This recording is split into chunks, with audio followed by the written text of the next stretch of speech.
動画撮っていい？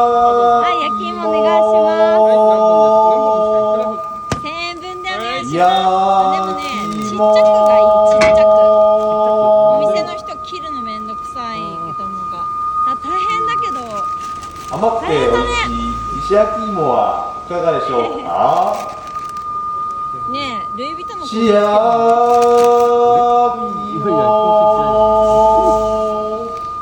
なんかめっちゃその焼き芋。おとといね、うちの親方からね、受け取った芋。しや